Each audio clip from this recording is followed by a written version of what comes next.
Hey guys, what is up? Today I'm doing something a little different. I've decided to film in sort of a TikTok art tutorial format instead of my usual format because I seriously need to get a better editing software on my iPad because it really dumbs down the quality and it makes me kind of mad. Anyways, today is going to be a tutorial about how I draw the main character of my upcoming comic, Eclipsia.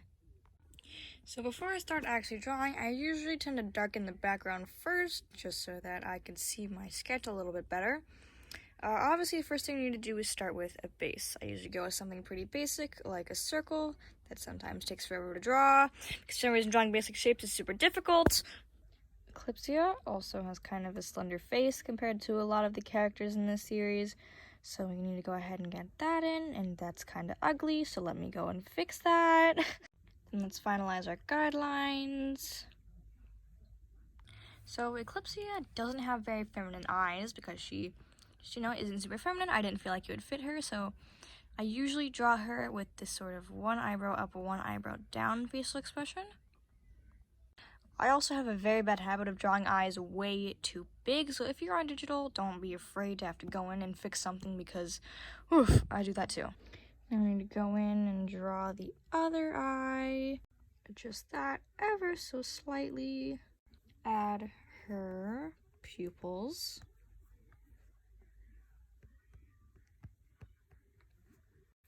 And after the eyes are in place, I usually go in and draw the gem that's on her forehead, because that gem can easily affect the placing of her hair and all the other stuff, and if you forget to draw it, it can really mess up the rest of the drawing, and that is way too big.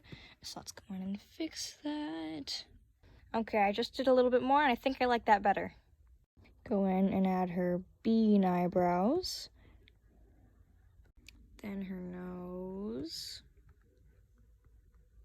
Boop. Then go in and, oh, that's an eraser. Then go in and draw her mouth. What she's saying, I have no idea, but it probably isn't very nice. Add the teeth. And then draw the tongue in there. And boom, the basics of her face are done. The part of her that probably gives you the most trouble drawing-wise is her hair, because it does this little swoopy thing that I can never get right the first time. And when I draw something, it's either do it right the first time or don't do it at all.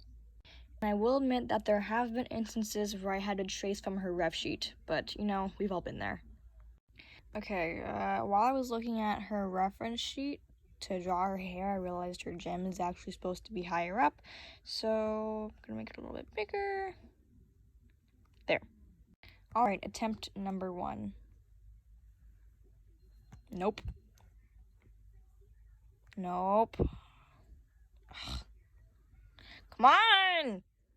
Okay, I think I finally managed to get it to look good. And go in and draw the other side. Not like that, like better. Then draw the rest of her hair. Kind of goes up like this. And comes back down and then goes out. And same thing on the other side. I'm going to stop here for now so I can draw her shoulders. And then go in and draw the eraser, and then go in and draw the big pointy ears that are a trademark of any celestial or just non-human being. And the other side. There we go. And we can't forget her big hoop earrings. They kind of are thin on the sides and then get thicker as you go down towards the bottom. That's way too big. There we go. And the other one kind of overlaps. There we go. I also went in and changed that side of her hair a little bit. And no, she does not have any visible earrings on the left. She does have piercings on that ear, but they're kind of towards the top of her ear instead, so they're mismatched. And since this is just going to be a bust portrait instead of a full body, because I don't really feel like doing a full body, let's go in and do her shoulders. There we go. Then we can go in and draw the rest of her hair. Next up, we have to draw her braid. Since my art style is relatively simple, braids usually just look like a bunch of oval-ish shapes stuck together with maybe some lines in the middle, but because Eclipsia's hair is so dark, I don't bother with the lines. The final detail is going to be her little cape/shawl thing. I'm not really sure what to call it. It has these three sort of like ridge things on the side that frame her face. They don't really have a purpose other than to look cool. And of course, we can't forget her little moon and star pins. Fun fact, her cape isn't just a cape, it actually serves another purpose. What is that purpose? Well, I guess you'll just have to read the comic when it comes out. And here's the finished sketch. Now that our sketch is done, I will be using the fountain pen tool in order to ink it. I actually prefer using extremely dark colors instead of flat blacks because I feel like it gives the drawing an overall sort of tint of color and makes it look cooler. Side note, for digital artists, I've made a good habit of locking my sketch layer so I don't accidentally ink on it. I also went ahead and set aside the white I'm going to use, but in reality it's just a very light blue. Nice.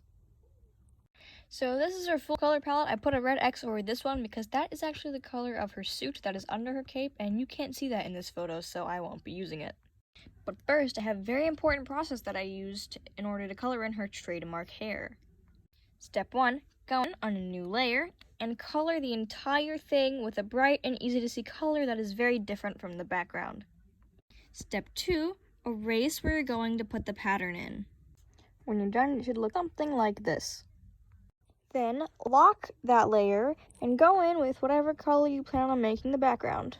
If you're on digital, your drawing should look something like this.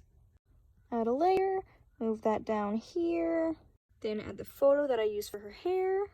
So I usually don't put any effort into making sure that the photo I use is in the same place every time because honestly that's just annoying. I also shade her hair on a separate layer just so that any mistakes that are made can be easily fixed.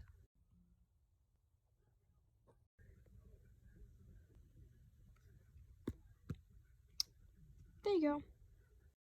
Can't forget a little bit of shading down here and right here. New layer, add a highlight, turn down the opacity. And that's all the shading I'm gonna do for her hair just because it's so detailed already and I don't want to overdo it. So for coloring, I specifically like to use the coarse watercolor tool because a lot of the other tools leave streaks. And don't forget to color in the bigger areas of color first so that you can go over and color the small details in over it.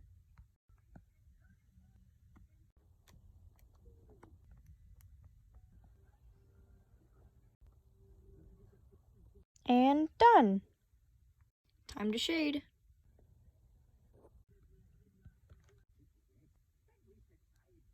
The shading is done, which means it's time for the final details.